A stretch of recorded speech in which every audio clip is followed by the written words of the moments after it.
நமக்குள்ள நீரோட்டம் மாதிரி உணர்வுகள் எப்பயுமே ஓடிக்கிட்டு தான் இருக்குது. சூழலுக்கு ஏற்ப நீரோட்டத்தில் ஏற்படுற மாற்றத்தை தான் நம்ம சந்தோஷமாகவும் சோகமாகவும் ஆத்திரமாகவும் வெளிப்படுத்துகிறோம். நம்ம புகழ்ச்சிக்கும் ஆத்திரத்துக்கும் இந்த நீரோட்டம் தான் அடிப்படை ஆதாரமாக இருக்குது. இதுக்கு மட்டும் இல்லை, எல்லா செயல்களுக்கும் இதுதான் ஆதாரமாக இருக்குது. உணர்வுகள் எப்படி தூண்டப்படுது? குறிப்பாக புகழ்ச்சின்ற பேரில் நம்ம உணர்வுகளை நாமே நமக்கு எதிராக எப்படி தூண்டி விட்டுக்கிறோன்ற பற்றின பதிவு தான் இது.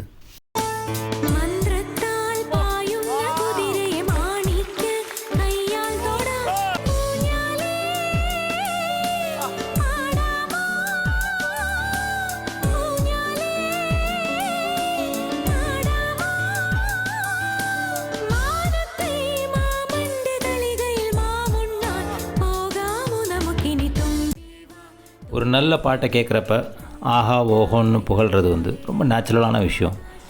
அது நம்மளை மீறி நடக்கக்கூடிய ஒரு விஷயம். நம்மளால் முடியல, இன்னொருத்தவங்க பண்ணுறாங்க அப்படின்ற மாதிரியான உணர்வு தான். நம்மளை அறியாமலே நிறைய விஷயங்களை கேட்டு பார்த்து புரிஞ்சு வச்சுருக்கோம். இந்த விஷயங்கள்லாம் நம்மளால் முடியாதுன்ற மாதிரி. இந்த வெயிட்டை என்னால் தூக்க முடியாது, இதை ஈஸியாக படிக்க முடியும், அவங்களாம் வசதியாக இருக்காங்க. இந்த முடிவுகளால் தான் நமக்கு மீறிய விஷயத்தை நம்ம கேட்குறப்ப பார்க்குறப்ப வெடித்து புகழாக தெரிச்சு நிற்கிது. இதே தான் ஆத்திரத்துக்கும் பொருந்தும். நம்மளால் ஒரு காரியம் பண்ண முடியலன்றப்ப நம்மளால் கோபம் முடியலையே அப்படின்ற ஒரு ஏக்கத்தில் வெளிப்பட்டு அப்படி நிற்கிறது தான். மேலோட்டமாக பார்க்குறப்ப புகழ்கிறது ரொம்ப பெருமையான விஷயம் மாதிரியும், ஆத்திரப்படுறது ரொம்ப மட்டமான விஷயம் மாதிரி நமக்கு தெரியும். ஆனால் ரெண்டும் நம்மளோட இயலாமையை சமாளிக்கிறதுக்காக நாம் பண்ணக்கூடிய வேலைன்றது தான். எங்கேயோ ஒரு பக்கம் நாம் பின்தங்கிட்டோம், பின்னாடி தள்ளி விட்டாங்க நம்மளை அப்படின்ற உணர்வு தான் இது. அதை சமாளித்து முன்னாடி வரணுன்ற ஏக்கத்தில் தான் புகழ்ச்சியும் ஆத்திரமும் வெளிப்படுதுன்றதை நம்ம பார்க்க முடியுது.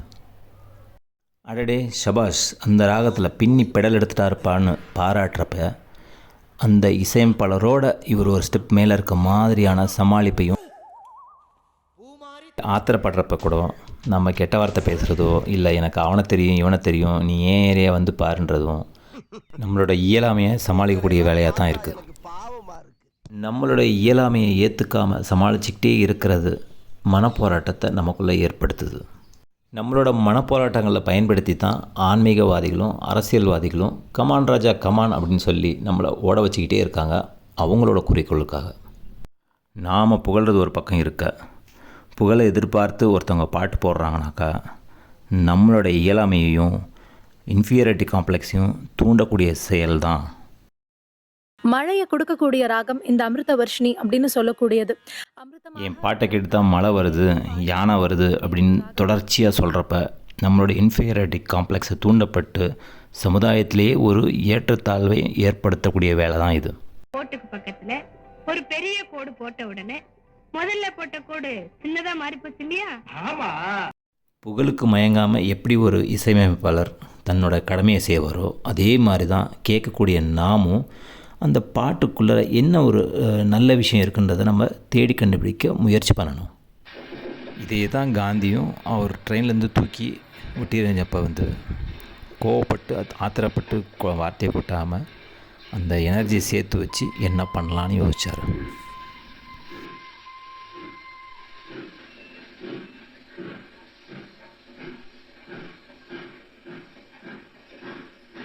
ஒரு கர்ப்பிணி பெண் புளிப்பான மாங்காயை திங்கிறதா இருக்கட்டும், இல்லை ஒரு சின்ன குழந்தை மண்ணை திங்கிறதா இருக்கட்டும், நமக்கு ஏதோ தேவைப்படுது அடிப்படையில். அதனால தான் நம்ம விரும்பி ஒரு விஷயத்தை நம்ம பார்க்குறோம், கேட்குறோம், சாப்பிட்றோம். ஒரு பாட்டு நமக்கு பிடிச்சிருக்குனாக்கா நமக்கு ஏதோ தேவைப்பட்டிருக்கு அந்த பாட்டுக்குள்ளே, அதனால தான் நமக்கு பிடிச்சிருக்குன்ற மாதிரி தான் நம்ம எடுத்துக்கணும். இந்த மாதிரி பக்குவப்பட்டு பார்க்குறப்ப அனாவசியமாக அடுத்தவங்களை புகழாமல் நமக்கு என்ன வேணுன்றதை கொஞ்சம் உன்னிப்பாக கவனிக்க ஆரம்பிப்போம். மேலே கருத்தர் ராகங்களாக இருக்கட்டும், இல்லை புள்ளி வச்ச கோலங்களாக இருக்கட்டும், எல்லாம் எப்படின்னாக்கா அரிசியிலே வச்சு முறுக்கு சீடை பணியாரம் இடியாப்பம்னு பண்ணுற மாதிரி தான். இதெல்லாம் ஒரு ஃப்ரேம் ஒர்க், நம்மளோட கர்வம் இல்லாமல் ஆப்ரேட் பண்ணணுன்றதுக்காகவே கொடுக்கப்பட்ட ஃப்ரேம் ஒர்க். இதில் நம்ம எப்படி பல்ட்டி அடித்தாலும் ஏதாவது ஒரு ரிசல்ட் வருன்றதுக்காக தான் இந்த மாதிரி ஒரு ஃப்ரேம் ஒர்க் நமக்கு கொடுக்கப்பட்டிருக்குது. இது எப்படின்னாக்கா ரோட்டில் பைக்லேயோ கார்லேயோ ட்ராவல் பண்ணி வீட்டுக்கு வந்து சேர்ந்தாக்கா சாதனை கிடையாது. அது ரோட் ரூல்ஸை ஃபாலோ பண்ணோம்னாக்கா நம்ம ஆட்டோமேட்டிக்காக வந்து சேருவோன்றதுக்காகவே பண்ணப்பட்ட விஷயங்கள் தான் இது. எப்போ நம்ம புகழ்கிறத நிறுத்துகிறோமோ நம்மளோட ஆத்திரமும் ஆட்டோமேட்டிக்காக கம்மியாகுன்றது தான் உண்மை.